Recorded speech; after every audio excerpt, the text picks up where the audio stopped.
today's date? 15th. All right, so the painting project continues. And it's our anniversary. Yeah, happy anniversary. Happy anniversary. Painting and scraping. Painting and scraping. Just repeat everything. The exterior trim was a key feature of our Century home that was looking really worn and tired. We had 3 stories of peeling paint, uneven surfaces, and intricate historical details to tackle. In this video, we'll show you the exact paint and primers that we used and tools to bring our old trim back to life, giving it a beautiful, durable finish that really showcases this property's heritage. And it wasn't easy. We had months of surface prep to do.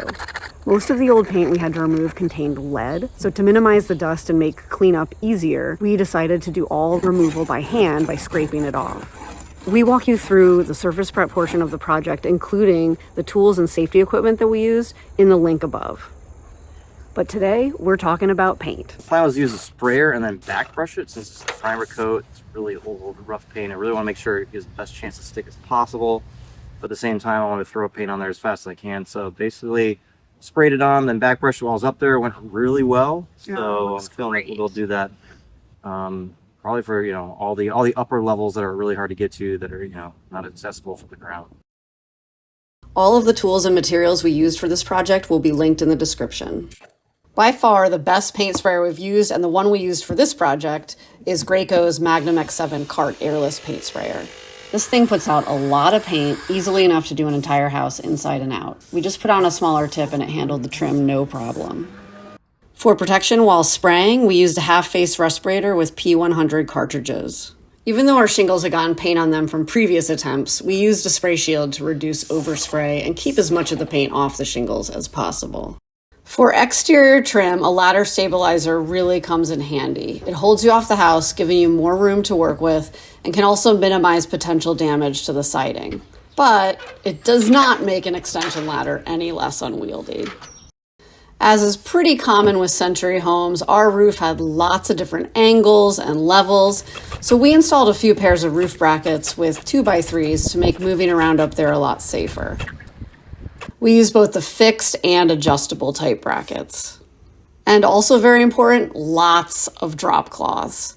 This is to protect basically anything that you don't want to paint, including all of the surrounding vegetation. So when it came to choosing our paint and primer, we didn't just, you know, get things we've used in the past or just trust something.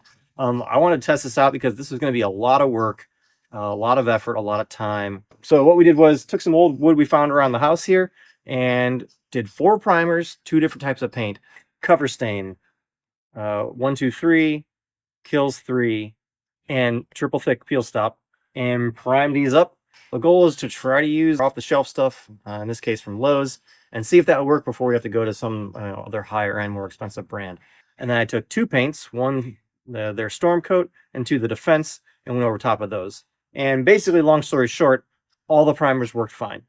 No issues there whatsoever. But when it came to the paints, the Volstar Defense, totally fine, no issues there. But when it came to the storm coat, that stuff peeled. And this was only about a 1-month test outside in the rain and sun. Didn't even get to wintertime yet. And so for us, right off the bat, storm coat, the cheapest paint, it was out. All right, so after we did that, the storm coat was out. And it was still warm enough in the fall that I could do some more painting. And so I actually went to a section of the trim itself, scraped and sanded everything down, got it ready to be painted. And then did 1 section in cover stain, the oil base, 1 section in the peel stop, 1 section in the KILZ 3, and then everything with the fender, and let that go through the entire winter, and everything was fine. And so in the end, we said, okay, based on this, we'll go with the KILZ 3. It's a latex-based primer. We already have some we used in the past. We'll go with that for all the primers, and then we'll use the Valspar Defense for the top coat. And so this is really nice, not only to give us confidence that the primer and paint we picked had a good chance of lasting for its full lifetime. It also told us that, hey, this wood's not like it's so old and dry and cracked, and it's been painted and repainted and, you know, whatever. The paint stuck to it. The paint was good. The primer was good. The wood was good. And so we were good to go.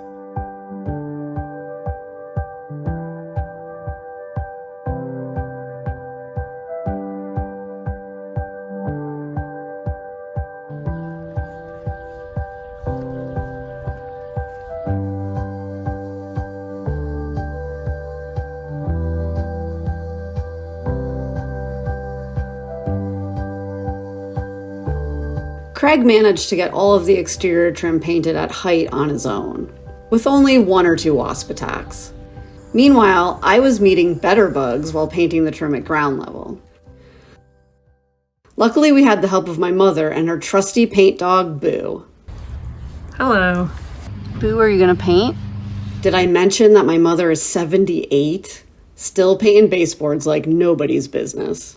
As Craig had mentioned, the trim on this building had been painted many times before. The paint was in bad condition and in many places had become alligator skin. That means we could have hand scraped this building for the rest of our lives and never gotten all the old paint off. Many of you had suggested power sanding instead, but we really didn't want to risk spreading the lead dust all over the property. So after scraping by hand, we were left with a lot of uneven surfaces to paint. At height, this is not so much of an issue, but the aesthetics were not as optimal at eye level. We tested a few of these spots with the KILZ 3, but that product did not do too much to even out the surfaces. Instead, we tried one of the more expensive primers that Craig had first tested, the Zinsser Peel Stop. It is supposed to be a high build primer that binds old paint to the surface, which is just what we needed. With the Peel Stop primer, you really had to work it into the surface, back and forth, up and down, but it was definitely an improvement over the KILZ. This stuff is pretty sticky, so we decided to apply it by hand and not use the Airless sprayer. Your hands and brush get pretty gunky. It also dries a bit light, so it is not as effective at covering up stains as the KILZ is. In some places, we did a coat or two of Peel Stop followed by the KILZ to better hide the bare wood underneath. Another problem area we had on the ground level was the north-facing back of the house. It got less sun and stayed wet longer. The exterior trim on this side was in bad shape with lots of original wood exposed and at risk for rot. We needed to get it protected fast. We used the Peel Stop primer and Valspar Defense combo, and a year later it was still looking great. The siding is another story, but that is a project for another day. It was very satisfying to watch the old worn exterior trim and the historical details of this century home come back to life.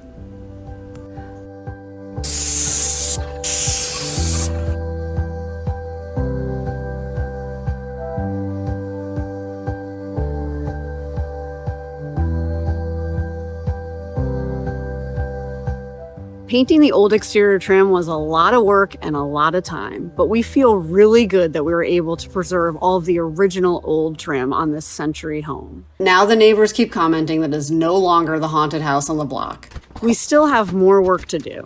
The interiors of all 4 units, as well as an entire 1930s bungalow out back. So stay tuned for more adventures to come, and we'll see you guys next time.